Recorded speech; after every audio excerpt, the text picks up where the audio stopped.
په خوست کې د فوټسال رمضان جام سیالۍ تر نیمه پایلوبې ورسېدې. د خوست اماني ملي لوبغالي ترڅنګ په سرپټي میدان کې د فوټبال فدراسیون له لوري په لومړي ځل د 24 لوبډلو ترمنځ د فوټسال پیل شوي رمضان جام سیالۍ تر نیمه پایلوبې رسېدلې. د فوټبال فدراسیون د معلوماتو له مخې د دې سیالیو په دوام تېره شپه د اکاډمۍ او ګربز منتخب لوبډلې ترمنځ سیالي ترسره شوه چې په پایله کې یې ګربز لوبډلې سیالي لوبډلې ته د 4-5 ګولونو په توپیر ماتې ورکړه او نیمه پایلوبې ته یې لار ومونده. د دې سیالیو نیمه پایلوبې ته 3 لوبډلو لار موندلې وه چې د کمیټې د پریکړې په اساس اریانا لوبډله له مخه پایلوبې ته ووته او ګربز او غرغښت لوبډلې به نن شپه پایلوبې ته د وتو په موخه خپله وروستۍ سیالي کوي.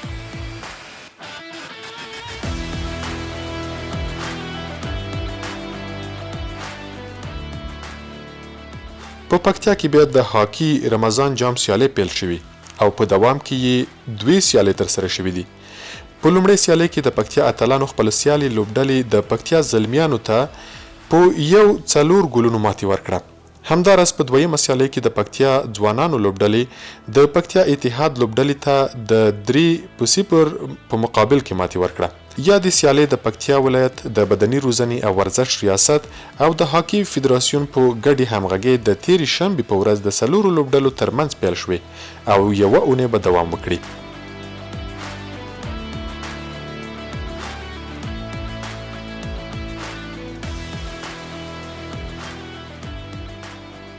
راشد خان د هند د کرکټ په سوداګریز لیګ یا IPL کې د خپلې لوبډلې په ګټه د غوره لوبېدنې له امله د کرکټ د شنونکو د پام وړ ګرځېدلی.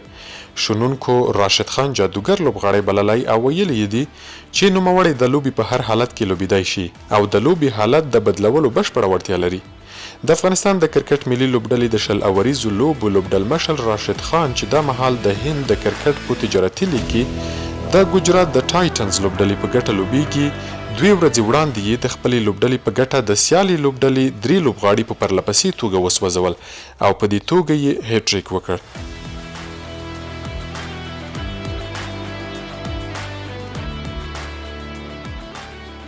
د فوټبال نړیوال ستوري لیونل میسی او کریسټیانو رونالډو له 15 کلونو راهیسې د فوټبال په ډګر کې یو او بل سره په نږدې رقابت کې پاتې شوي.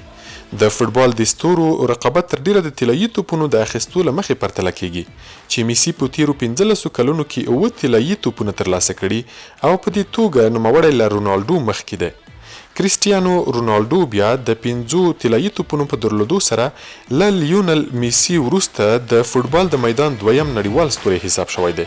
خو د تازه ترسره شوي نظر پوښتنې له مخې د فوټبال مینوالو د میسی په پرتله رونالډو ته د فوټبال د غوره ستوري په توګه رایه ورکړې ده. که څه هم رونالډو 15 طلایي توپونه لري خو په تیرو 15 کلونو کې یې 3981 امتیازونه خپل کړي. په داسې حال کې چې میسی د 9 طلایي توپونو په لرلو سره د 3540 امتیازونو څښتن دی. د کریسټیانو رونالډو په تړاو په یو بل خبر کې ویل شوي چې د نوموړي له لوري په غوسې سره د اروپا فوټبال پرېښودل یو ور بیا د رسنیو د سر ټکی ګرځېدلی. په دې اړه رسنیو په تازه راپورونو کې ویلي چې کریسټیانو رونالډو د اروپا فوټبال په غوسې سره پریښی او د سعودي عربستان له النصر لوبډلې سره یوځای شوی دی. رونالډو د پرتګال د وروستي غوره لیګ په سیالیو کې د خپلې لوبډلې په ګټه 11 یو پر بل پسې ګولونو د وهلو له امله د نړۍ غوره فوټبالر په توګه ځان ثابت کړ. خو د النصر لوبډلې په چوکاټ کې د الفیها لوبډلې خلاف هیڅ ګول ترسره نشو کړی او یا د لوبه د دواړو لوبډلو له لوري له کوم ګول پرته پای ته ورسېده.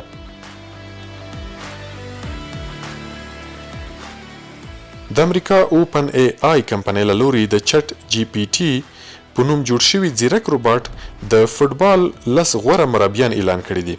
د مربیانو د دې نوملړ په سر کې الکس فرګوسن چې د ابردین او منچستر یونایټډ پخوانی سرمربي پاتې شوی ځای لري.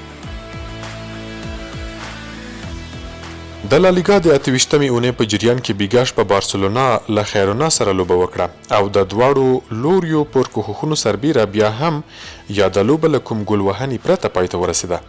بارسلونا د دې لوبې په ترسره کېدو سره 2 امتیازونه ترلاسه کړل او په دې توګه د ریال مادرید په پرتله 14 زیات امتیازونه لري چې ورسره ریال د لالیګا لیګ په چوکاټ کې له بارسلونا وروسته دویم ځای خپل کړ.